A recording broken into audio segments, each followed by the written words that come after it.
Good evening, everyone, and thank you for joining tonight's virtual forum event hosted by the Institute of Politics and Public Service at the McCourt School of Public Policy, known to many Hoyas as GU Politics.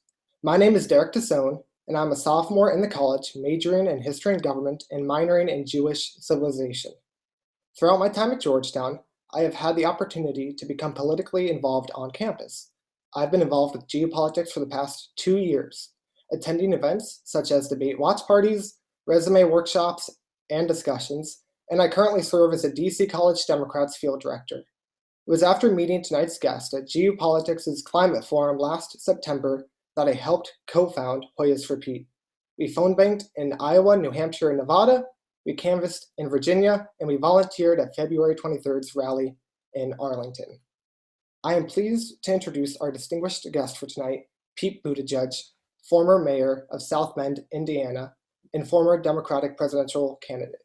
Pete Buttigieg was born and raised in South Bend before attending Harvard University. After graduating, he received a Rhodes Scholarship and will later go on to serve South Bend as its mayor in the United States as a Naval Reserve officer.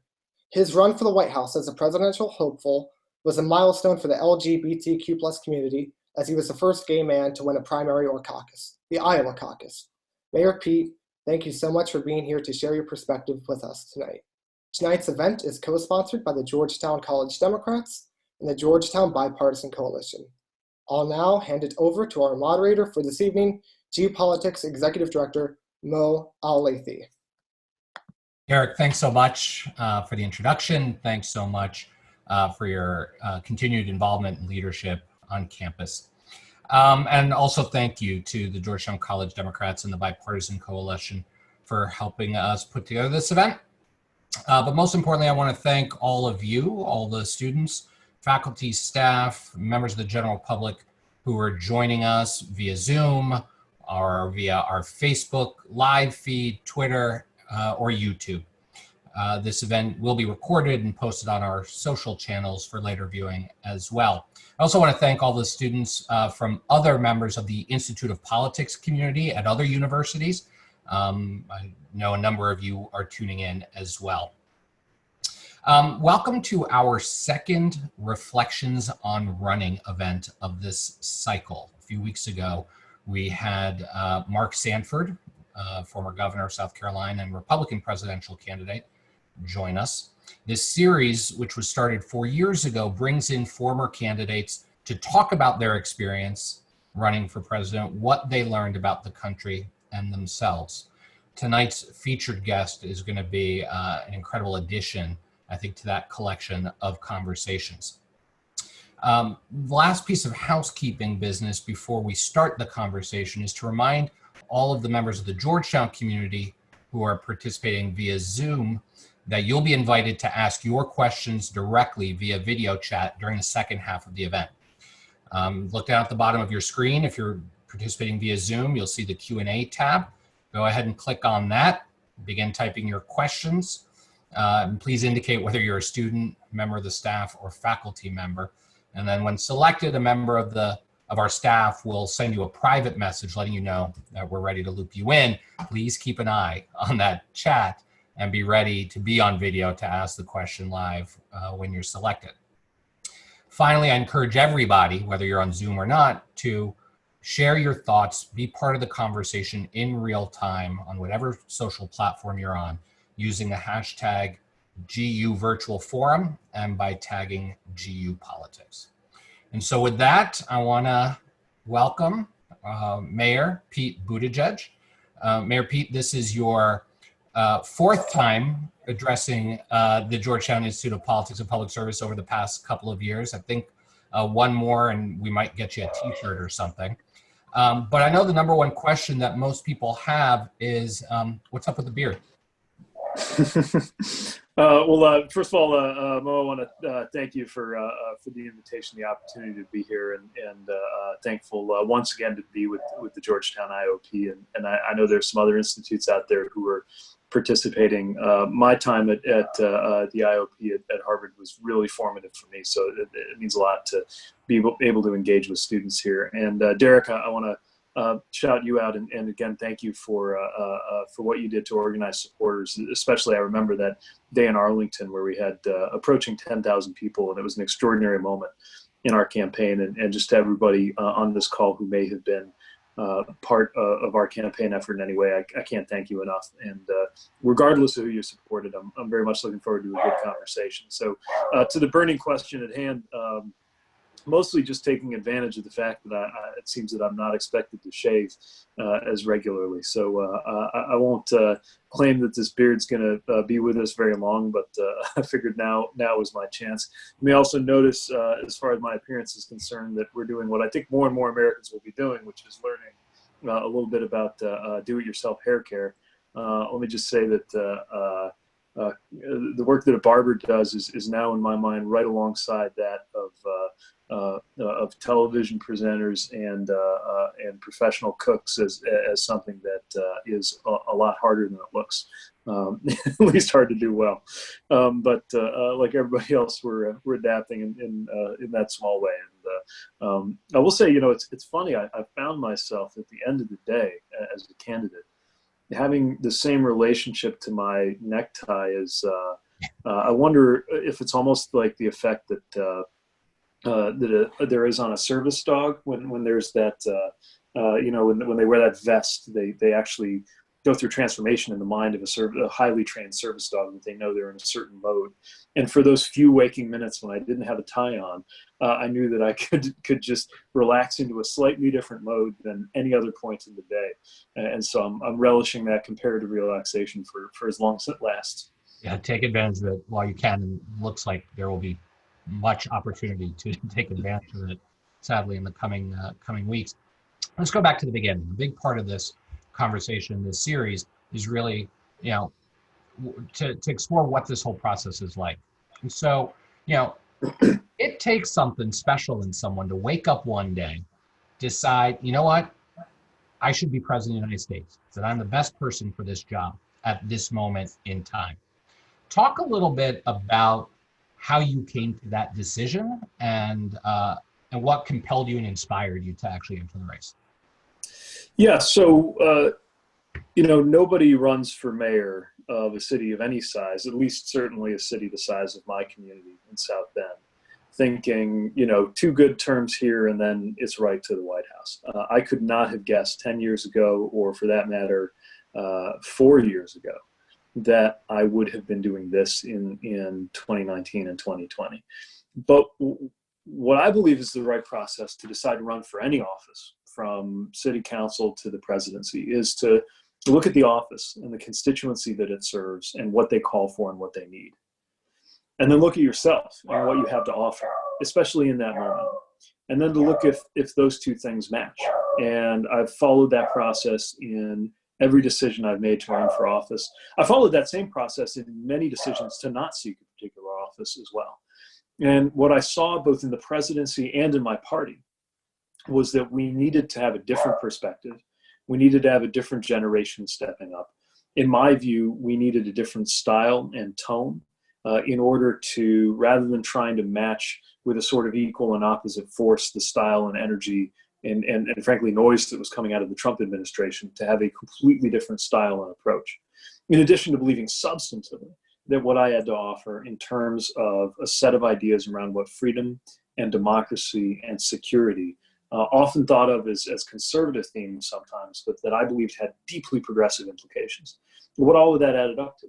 And I thought that what I believed was not being represented in the same way I would have expressed it by any of the other candidates, and there were an awful lot considering a run. And so you reach a point as you go through that process of reflection where you start to think, okay, if what I have to offer really does match what's needed in a unique way, then you start looking for indications about whether anybody else would agree, would become a supporter or a follower, or whether this is just in your head. Look, the hard reality, if you just do the math, is the number of people right now who believe that they are plausible candidates for president as a symptom of maybe being intoxicated at this moment is probably considerably higher than the number of people walking the earth right now who have any realistic chance of running for president. So you do have to do a gut check to ask yourself, okay, this might add up in my head, but what does it mean to others? And you start talking to different people, especially truth tellers in your life, who would not be shy to tell you that you had a terrible idea if you did, and see what they think. You start taking counsel, you kick it around. And the more I did, the more I felt like we were onto something. That's not to say everybody I asked said, yes, that's a brilliant idea, you should run for president. On the contrary, what I heard were a lot of different considerations. Have you thought about what this means for your family? How do you think you would get past this obstacle or that obstacle? But what we saw confirmed over time, I think, my sense that, look, there may be no other time in American history when it would have made sense for somebody in my position, with my combination of strengths and weaknesses, to do this. But the fact that we advanced as far as we did, I think, showed that this was that moment. And then, when you're confident that it's the right thing to do, in theory, then it gets personal. And then the question is, is this the right thing to do in your life and with your family? So there were a lot of conversations with Chasten, my husband, about whether we were prepared to do this. And in the end, what he said was, I'll support this as long as there are two promises we keep to ourselves. And one is that we, as we do this together, are always going to be true to the values that we believe in, and not let them get compromised in order to get some advantage in this race. And secondly, that we find some way to have joy in the process, because I think he could see, maybe even better than I could, at the beginning, just how grueling it was going to be to go through it all. And with those two things in mind, we reached the conclusion as a household, as a family, that we were ready to do this. And then there's nothing to do but step out and find out what happens. So you decide, you make this decision, you and Chasten come to this decision together based on those promises. But there might be as many people on this Zoom chat right now as there were people around the country who knew who you were, outside of South Bend when you got started. How do you begin to prepare for that? How do you begin to prepare for a campaign of this magnitude and tell that story? Make that argument to the American people? Well, here's the thing. We actually have a process right now which, for all of its flaws, makes it possible for someone to come out of nowhere and make a case. This is, all the way back at least to Jimmy Carter's emergence. I think a feature of the modern primary and caucus process. So what we knew was we had to do two things at once. First of all, we did have to have enough national traction to just be credible. And that's why it was important early on to get out in as many places as we could. We rarely said no to an interview, whether it was a chance to go on CNN, and we knew that first CNN town hall, which wound up being kind of a breakout moment for me, was going to be something of a Super Bowl. But just as often, I was on, maybe I'd get invited to do a college campus LGBTQ radio show. And between those two things and everything in between, we thought it was important just to get out everywhere. We did Snapchat programming. We did TMZ. We were relatively early in going on Fox News, which was a controversial decision, because, especially within my party, because we see a lot of bad faith behavior, especially on the opinion side, but also think that you can't be surprised when people don't hear your message if they literally don't hear your message, because you've never been inside their media bubble. And so we tried to cover as much ground as we could, knowing that we weren't going to come into a national conversation and immediately overtake U.S. senators or former vice president or cabinet secretaries, but that we could at least establish a voice and gather some kind of following. And then there's the other end of the spectrum, which is on-the-ground campaigning. The beauty of the process is that the whole reason that it can't simply be bought by the person with the most money, the reason it is not simply handed to the person with the most name recognition, is that you have to go backyard by backyard, diner by diner, with crowds that start at 8 or 12 or 20, in order to build the kind of campaign that can eventually have a crowd of 10,000. And you literally get out there and do the work, and you watch the faces rise and fall. And if what you have to say isn't compelling, you find out pretty quick, and the voters will send you packing. And so it was really that, more than anything else, that gave us the validation to keep moving forward. That not just were we getting some traction in the national conversation, but that more and more heads were nodding when I was in those backyards and in those diners talking about our case. And sorry, you might be hearing some interventions from our dogs, Buddy and Truman here. But that was the that was the kind of path, and it actually had a storybook quality to it in the sense that there was a real question about whether somebody like me had any shot of being taken seriously. And doing the work, just plain doing the work day by day, really paid off. And I mention this partly because there are going to be a lot of calls for reform, and rightly so, given the problems that exist in the current Democratic nominating process. Problems, as we saw in the processes around caucuses, problems related to racial diversity and representation in the states that play that early and privileged role. We know that we're going to have to find a future that addresses those concerns. Whatever we come up with, I think it's really important that it be an approach that still makes it possible, with eye-to-eye, in-person, in-your-face campaigning, to cut through the media clutter and to get beyond the forms of attention that really can be bought by whoever has the most money to buy TV commercials. So you touched on a couple of things that I wanted to bring up throughout this conversation. So let's just dive into a couple of them. And I find it interesting to hear you at the beginning of that last answer say that we've got a process right now, a democratic process that allows someone like you to go through and participate. You know, you hear kind of, whether it's the chattering class or the general public, there's a lot of frustration with the democratic process. I mean, the small d democratic process. A lot of people believe that it is flawed, that it is broken or fragile. And so, you know, I'm curious to ask you to reflect on that. Reflect on, is our democracy working now, having seen it from this side, as you just did, up close and personal? Is it working? And what can we do to make it a little bit stronger?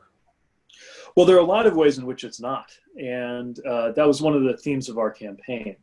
You know, I found that process issues aren't always sexy, but I think they're incredibly important. And that's one of the reasons why I was proud that I think we led the field in popularizing the idea of concrete reforms to the makeup and setup of the Supreme Court.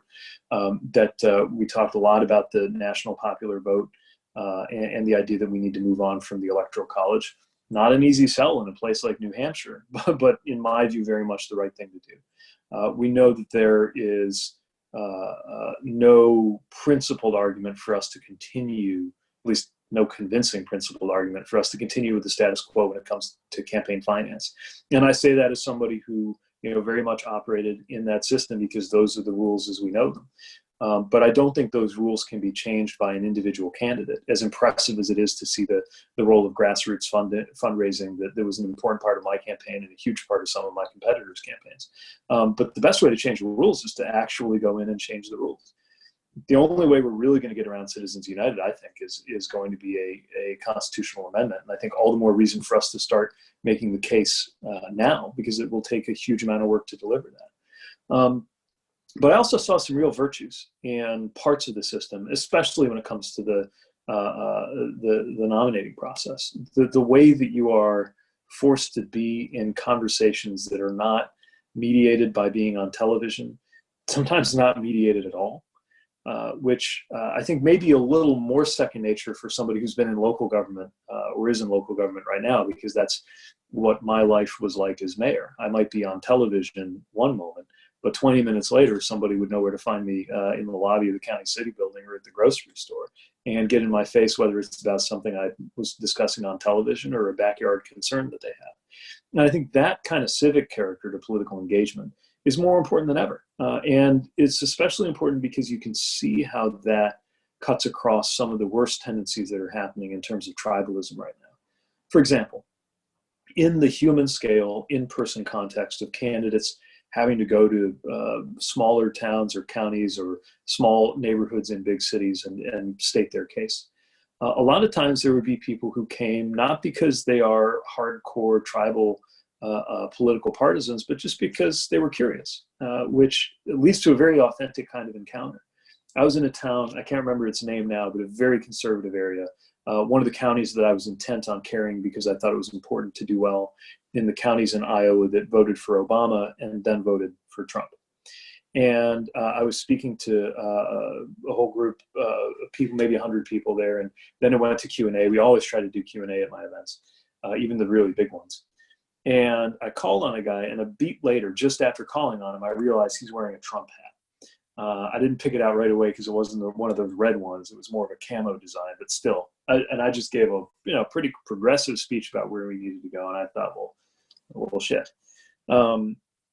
The guy asked a question about Social Security, and it was a sincere question. He wasn't there to cause trouble. He voted one way the last time around, but he wanted to understand what the options were. And I saw him again at a later event and found that he had befriended some of the diehard Democrats who had come to see me speak because they were diehard Democrats.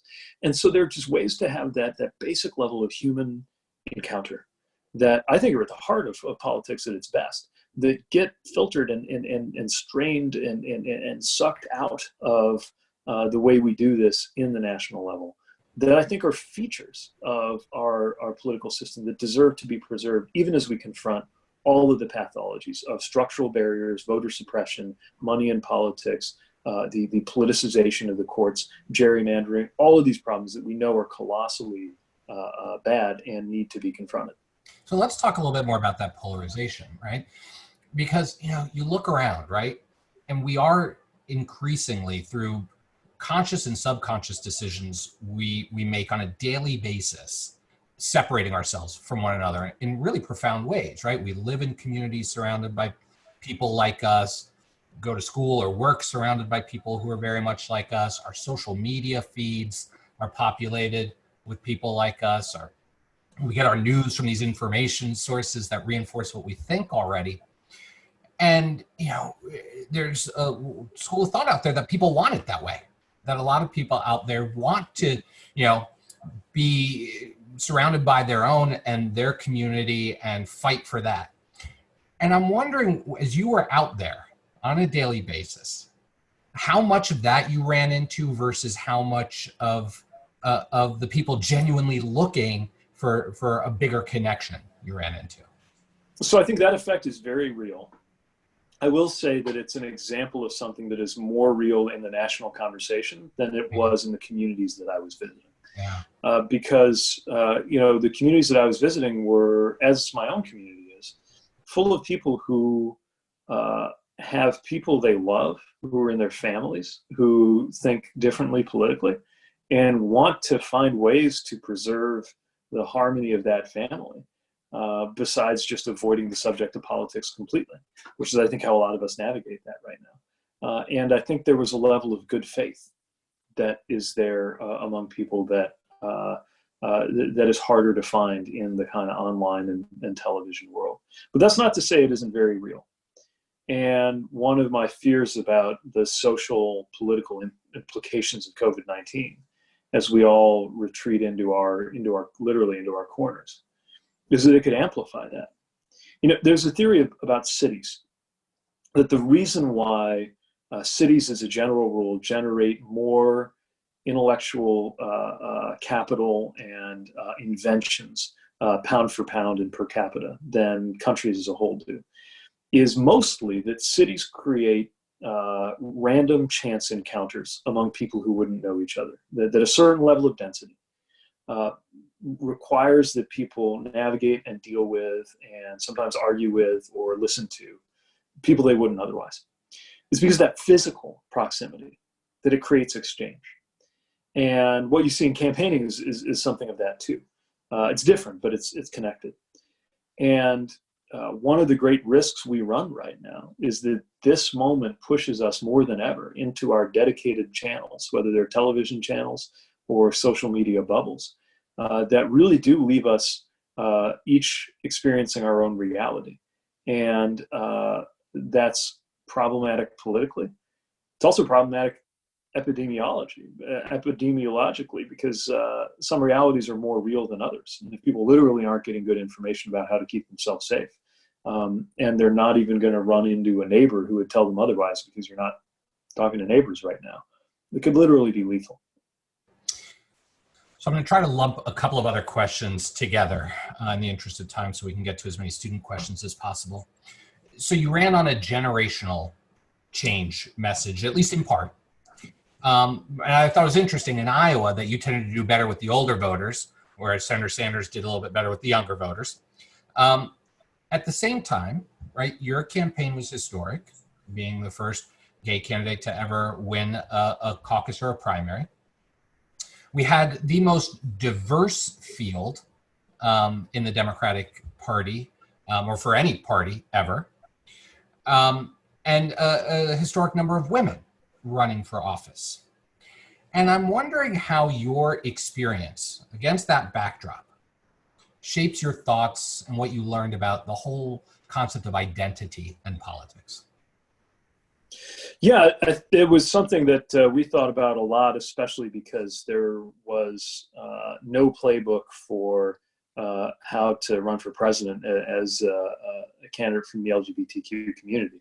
But there were, of course, interest, even though there's no real comparing, for example, the Black experience in America to the LGBTQ experience, except for those who are living at the intersection of both.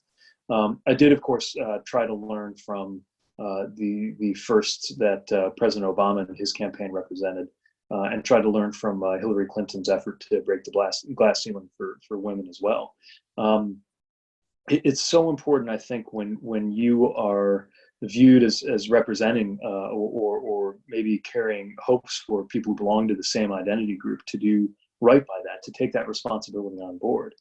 And at the same time, not to allow it to define you, because, of course, the very nature and character of the presidency is, if you do it right, it's supposed to be universal. It's supposed to be something that speaks to everyone.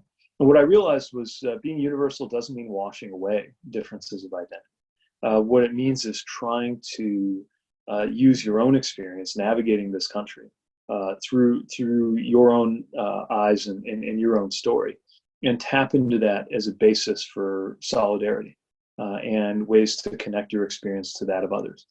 It's incredibly challenging to do it right, because you can quickly tiptoe into the waters of trying to compare experiences that can't be compared, or appear that you're trying to assert some knowledge of something you don't have any knowledge of. But for what we realized is the most important thing was to be very clear and upfront and true to who I was. And at the same time, never allow it to appear that I was running to be the president of gay America. I was just running to be the president of the United States of America. And there's a lot of the other challenge you run into is within the group that you belong to. There are a lot of expectations, and so there was a lot of commentary on whether I was the right kind of gay. And all I could do in response to that was say that I was the only kind that I knew how to be. And I will say, you save yourself a lot of work, whether it's around identity or personality or substance, when you're running for office, by simply falling back on that time-honored advice of being yourself and not trying to think about it any more than you have to. So I want to try to get two more questions in before we go to the student questions. And this is also a reminder to the students, if you haven't already done so, click on the Q&A tab at the bottom of the screen and populate them now. What was the biggest surprise that you learned about the country and about yourself? The biggest thing I saw across the country was the difference between the conversation that was playing out in coverage and political commentary and the conversation that was playing out among voters. Sometimes they aligned, but the number, for example, reporters would always want me to weigh in on whatever the latest drama or tweet from President Trump was. Voters almost never did. They were usually asking questions that were much more related to the issue of how the presidency or who's in charge affects their everyday lives. And I knew there was going to be some gap between those two realities, but it was more of a gap. It was more than a gap. It was almost a gulf. And I could feel that the further I went into the process. And that even people who are deeply involved in democratic politics are not necessarily involved in the blow-by-blow of what's commanding the most attention on cable or on Twitter.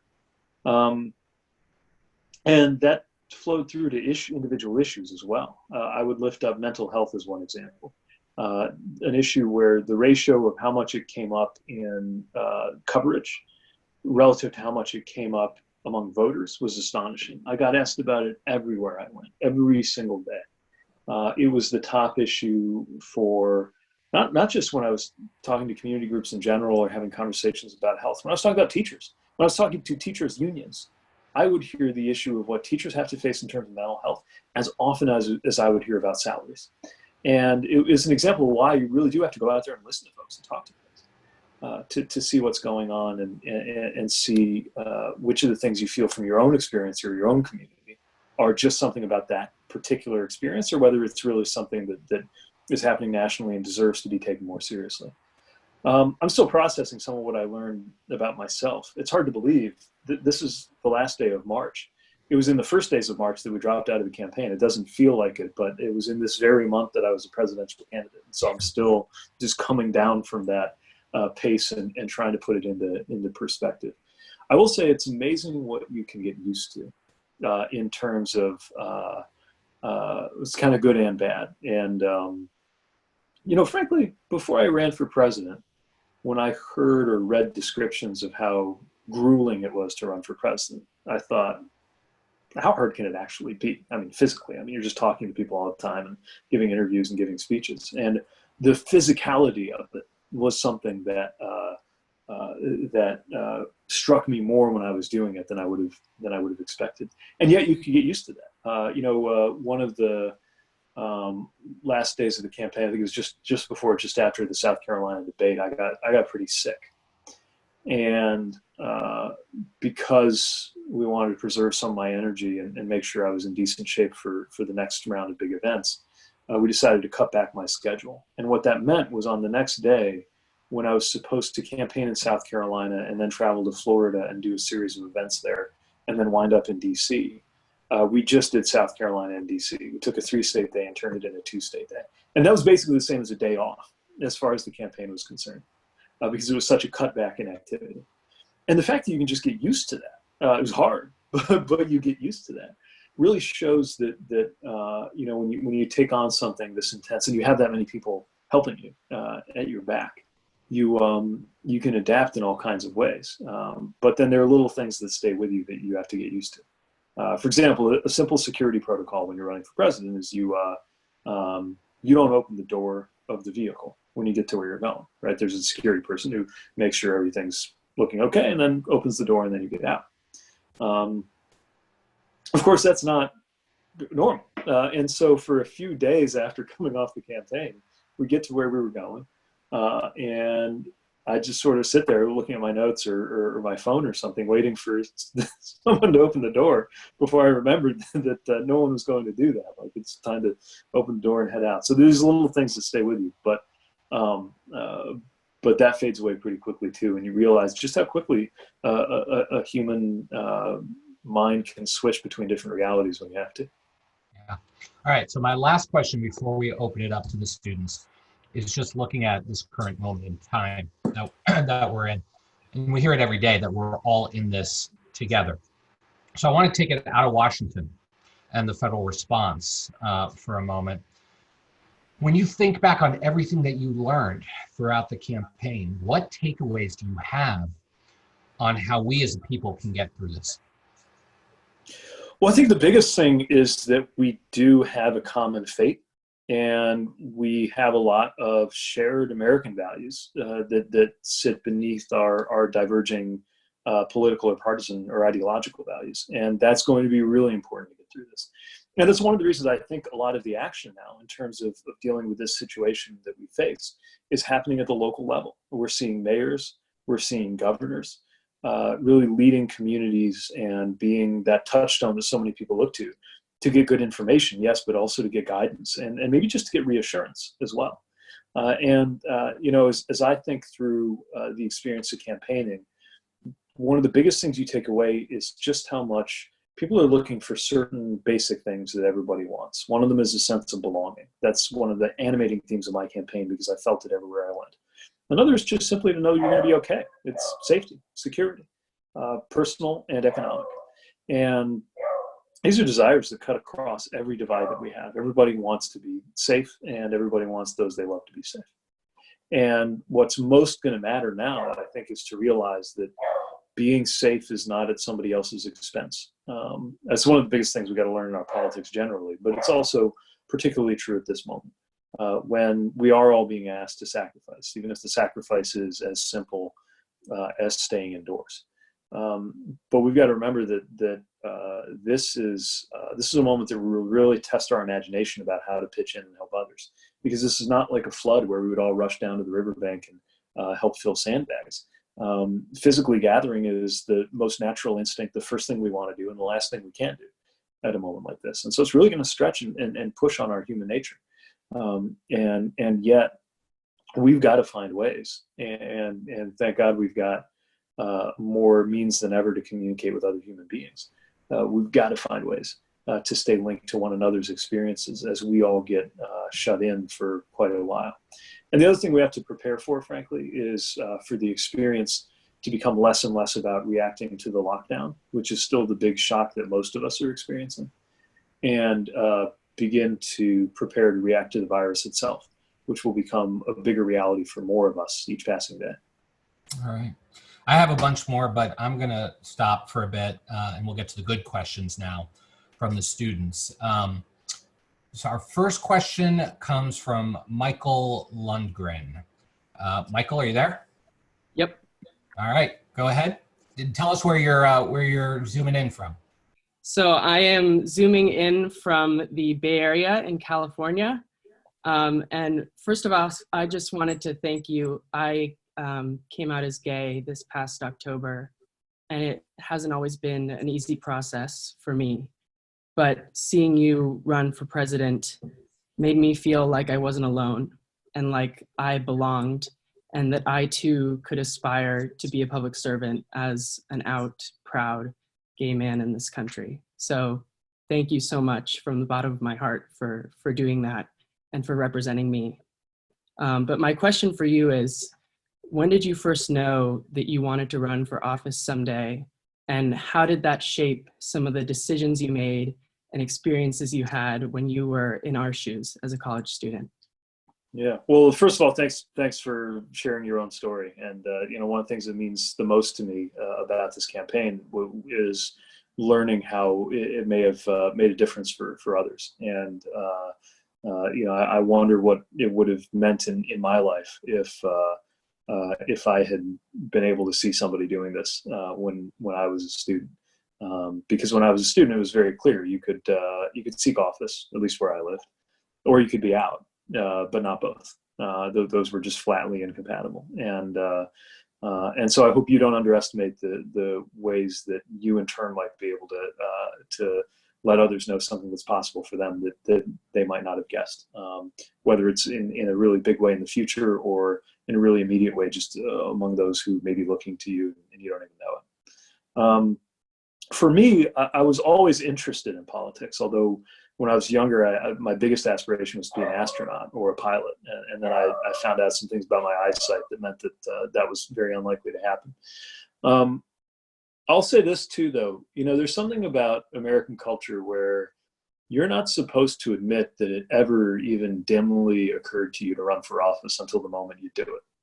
And I think it comes from a good place. I actually think it comes from our sense of modesty that we have that's probably healthy. One of the things that really struck me when I was a student in the UK was that it was totally normal for a 19-year-old student at Oxford to say, I'm going to stand for parliament in a few years. And then they would, and they did, and they'd succeed. And it was just kind of a lot more normal to kind of convey that. Here, you're supposed to say that a bunch of people encouraged you to run, and you thought it over, and it hadn't crossed your mind, but one day you felt called to do it, and you did it. I don't think there's anything wrong with acknowledging that you're interested in seeking office, and if you have a heart for it, you should be ready to do it. So I'll say this: I was interested in public office when I was a college student. What I didn't understand then was how compelling and important the local level was. So, I was really interested in national politics, the things I was seeing in national news. I thought the really sexy stuff was foreign affairs. It would never have occurred to me that I would find the most meaning and the most adventure by moving home to South Bend, Indiana, and getting involved in local government. Let alone that I'd actually wind up starting my path in elected office by running for Indiana State Treasurer, which, I could not have named the Indiana State Treasurer when I was a college student. But what I found was that, you don't just want to run for some office or run for office just because. I mean, if you believe that the set of experiences and the set of skills you want to cultivate lends itself to running for office, good, but why? What office? And why do you think it matters that it would be you and not somebody else in there? And it was that kind of thinking that led me to realize that I actually had a chance to make myself useful right here in my own hometown because of an experience and a combination of kind of what the office needed. Like I was describing earlier to Mo's question, lining up what the office needed and what I had to offer. And because of this particular situation that South Bend was going through, a lot of which had to do with losing young people and needing a different take on economic development, that I realized that as a young person with a background in economics who believed in my city, I could be part of the answer in a way that was unique to me. And so what I would encourage anybody to do or to think about if you think you might have a future running for office is not to get too hung up on some game plan to run for this office or that office, but rather to arm yourself with as many skills as you can and then look for ways you can make a difference, which may or may not have to do with running in the near term. But if you focus on the issues you care about and follow that wherever it takes you, and it might be activism and it might be office and it might be scholarship, that's going to be a much more authentic path and one that you're probably going to be better able to apply your energy to than if you're trying to slog through some roadmap because you've decided that you want to be the Attorney General of California and you're going to do the 17 things you think are most likely to lead to that. Michael, thanks for the question. Our next question comes from Stacy Hartman. Stacy, tell us where you're zooming in from and what you're studying. Hello, Mayor Pete. Thank you so much for being here tonight. I'm a junior at Georgetown studying international politics and economics, and I'm calling in from southeastern Massachusetts. So my question is, COVID-19 is upending and changing all of our lives as we know it right now, not just here in the United States, but globally.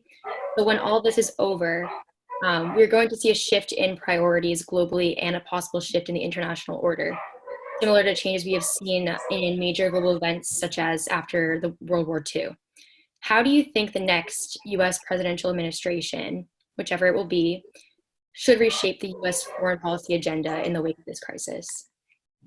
What a great question, Stacey. And I think you're right that this crisis is on the order of a war or any other world historical event you can think of in terms of just how profoundly it's going to change the future around the world. By the way, just a quick tangent. If you think about it, we're pretty much the exception among kind of humanity generationally in that we haven't really dealt with plague very much. There, across the last 100 years in America, maybe a couple of exceptions. One very big one would be the experience of the gay community with HIV/AIDS. Another would be polio and what that did to my parents' or grandparents' generation. But by and large, the fact that most people in the last 100 years in America have not had to deal with pandemics much actually makes us the exception, right? You can go back through certainly medieval European history all the way back through biblical times and see just how much, it's right on the list along with wars, what pandemics can do to change societies. And now we are going to see that. One reason I think your question is so salient is that I think this could be a dress rehearsal for climate change. In addition to being a horrible situation and an extremely important situation in its own right that's going to require that we rise to it in new ways, it also foreshadows in very specific ways the pattern of problems and needed solutions that's true when it comes to climate. Think about it. A lot depends on whether we listen to science. There will be temptations to pit at least short-term economic structures that we're used to against steps that need to be taken to deal with the scientific reality. We're dealing with a threat that doesn't care what country it's in. And so it calls for a maximum of global coordination where maybe that's not in our habit. In so many different ways, there is a parallel between responding to a pandemic and responding to a climate security threat. And so I think that's one reason among many why this is the time to really refashion our imagination around international relations. What does that look like? Well, for one thing, I think it means we need more, not less, by way of international institutions that can deal with this. International political institutions have definitely a mixed track record, whether we're thinking about the challenges for effectiveness at the UN, or even the ability of, look at the challenges that the European Union is facing right now. That's not a detriment to the European project, but it shows you just how complicated it is when you have a political dimension to it. But there are non or less political international institutions that are incredibly important right now, from the World Health Organization and its role in dealing with pandemic crises, to organizations like the IPCC, which is really the, I think, go-to factual global authority on questions like climate change. So I think what we've got to do is we've got to figure out how our political relationships, whether they're structured in things like the G20 or the UN, or whether they're just bilateral relationships among countries, can be a little more compatible with the level of hopefully apolitical insight and information coming out of those bodies that we should all stand up, that create a global international scientific community that can be alerted and can be deployed to help deal with these things. My hope is this also helps us reprioritize some of our hard security assets, right? I mean, it turns out we're facing the biggest national security crisis of our lifetimes. And as of this moment, the biggest thing the military can do about it is deploying the 2 hospital ships from the U.S. Navy that are serving the New York area and I believe the Bay Area at this time. So what else do we need to rethink in terms of both our military-to-military relationships and our own defense priorities? There's no easy answers on this, but I think the question you're raising are exactly the right ones for us to examine as we start to form a 21st century picture of what the real threats to both our individual national securities and our kind of global shared concerns are going to look like. And if there was ever a moment to shock us into being more imaginative, we're in it. Stacy, thanks for the question. All right, our next question comes from Jonathan K. Jonathan, where are you zooming in from and what are you studying? Hi, I'm zooming in from Queens. I'm a junior studying government with minors in theater and disability studies. With the current pandemic, a lot of the inequalities and weaknesses of our current healthcare system have been laid bare. Has this pandemic changed your mind about certain reforms that may or may not be necessary in our healthcare system? How has this affected your view? Well, I certainly think one thing that we see, first of all, you're right. I mean, inequalities and vulnerabilities that we have already been dealing with are now being repeated and worsened because of this situation. And the cruel reality is that's almost always the case, in the same way that climate change is disproportionately harming Black and brown communities as we speak. Natural disasters almost always harm low-income people the most. And while in some ways this is a little bit different in terms of the pathology of the virus itself, it's fundamentally not that different.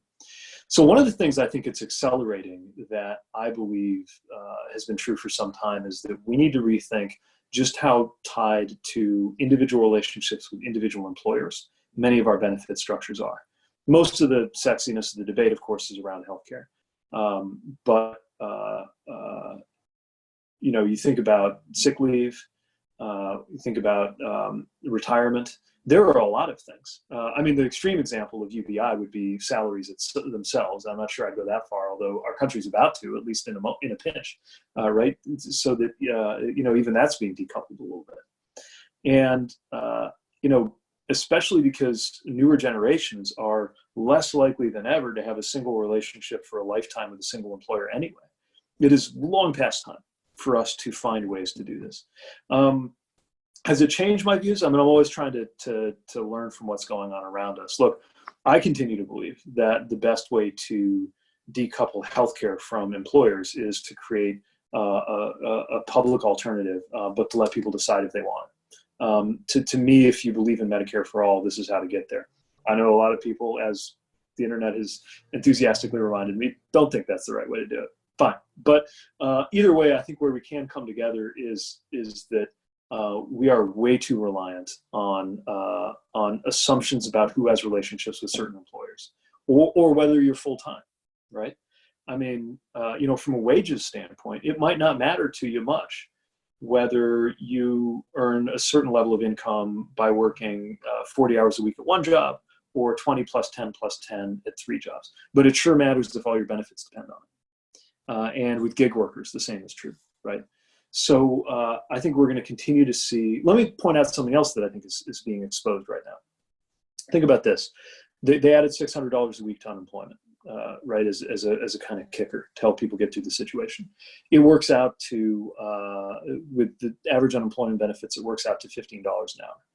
A lot of people around here who work don't even get $15 an hour. So what we've done by setting a level of emergency public benefit that is set so that you can live is exposed the fact that a lot of people who were working at poverty wages weren't making enough to live. And so just the way we designed the public benefit reveals that now you'd actually get a 55% pay raise if you're a $9 an hour fast food worker, if you were in the unemployment scenario. That does not mean the unemployment benefit is too generous. It means the wages were too low. And I think this will force a lot of those questions to be reevaluated.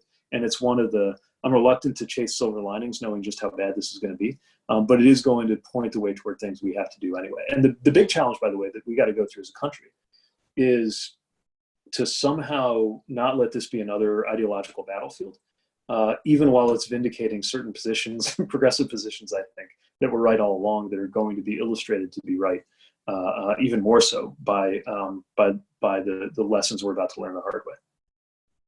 All right, thanks for the question, Jonathan. Let's try to squeeze a few more in. Kira McCauley. Hey, Kira, why don't you tell the mayor who you are and where you're calling from? Hello, my name is Kira McCauley. I'm a senior in the college studying government, education, inquiry, and justice.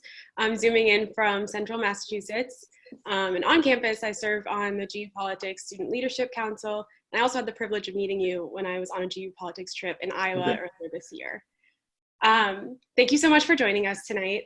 I just wanted to ask you about something that really hit me as I read your book. You talk a lot about your experience as mayor and how important and influential local politics are. Do you think that, considering both your campaign and also the current situation of coronavirus, you've inspired more Americans to look towards their local government and pay more attention to those really important governing bodies? Yeah, thanks for that. First of all, thanks for reading the book. I hope it's a good read. And yeah, I think more than ever now, we're seeing just how important the local level is. And part of that has to do with I think, a leadership gap happening at the federal level, but part of it's a little more structural. It's the fact that so many of the decisions that really affect our lives are ones that cash out at the local level. I also think it's probably the case that part of what worked well for me as a political style are the instincts of a mayor. So, when you are in that kind of local government, you are never that removed from the circumstances of those you're serving. We eat what we cook is how I like to put it, because you're a resident and you're not removed, even in the way that almost inevitably happens for if you're a legislator in DC and you physically have to be away from your community most of the time just to do your job. You're very much in it, and so I think that creates certain habits in terms of how you interact with people and how you need to be ready for people to catch you anywhere with anything and just deal with it. That I think are healthy and needed right now. Look, I mean, most of the heroes, so to speak, in the political side of things who we've seen are governors. We're seeing how, certainly I think Andrew Cuomo has emerged as somebody that a lot of people are looking to, just as an example of what decisive political leadership looks like. And by the way, this is not limited to my party. I think governors, for example, in Ohio, Republican governors getting very good marks for acting there. Mayors even more so. Nothing could be less partisan than how a mayor navigates protecting residents from this. And I do hope that my campaign has vindicated a little bit the idea that we would do well to bring that kind of attitude more into Washington. I always had a line in my stump speech where I talked about why we needed to try to get Washington to run a little more like our best run cities and towns before it starts happening the other way around. And you could feel how that resonated, because I think a lot of people have that same experience. We have our, Lord knows we got our politics and our fierceness and our silliness at the local level too. But many of the worst things about national politics don't quite happen locally, because you don't have the same predictable partisan commitments driving everything. And I think we need more of that more than ever. So my hope is the intersection of the case we were able to make politically, and the experience that we've had in terms of what we're going through right now nationally, will continue to point the way toward that. I respect what goes on on Capitol Hill, but I just don't believe that being the mayor of the 300th largest city in America is any less relevant to the presidency than being the 300th most senior member of the House. And let me mention just one other thing that I think is really important here. Especially with regard to being a mayor. You learn very quickly that your job is not just policy. It's management, and it's not just management. You've got to come up with good policies, just like any legislator does. You've got to figure out how to create and run an administration, just as anyone in senior leadership does in government, whether you're appointed or elected as an executive. And then there's something else you've got to, and it's the part that's not written down anywhere, and it's that you've got to call a population to its highest values. That's part of how you earn your paycheck. And I think that's true for presidents too. And I really tried to validate that idea, and I hope that we got somewhere and just widened people's imagination of what is a real meaningful background in politics for the national level. I want to try to squeeze two more in, if you got the time. All right, I'll try to be concise. Okay, next question comes from Kellen, who didn't submit a last name. So Kellen, who are you and where are you coming from? Thank you. My name is Kellen Macbeth. I'm a graduate student in the McCourt School of Public Policy. Also, I live in Arlington, Virginia, and I served as your volunteer lead for the Arlington, Alexandria, Falls Church area during the campaign. So with a lot of other awesome people in Virginia for Pete. So my question to you is, what would you say was the most impactful positive experience or moment on the campaign? And what would be the most impactful negative experience on the campaign trail?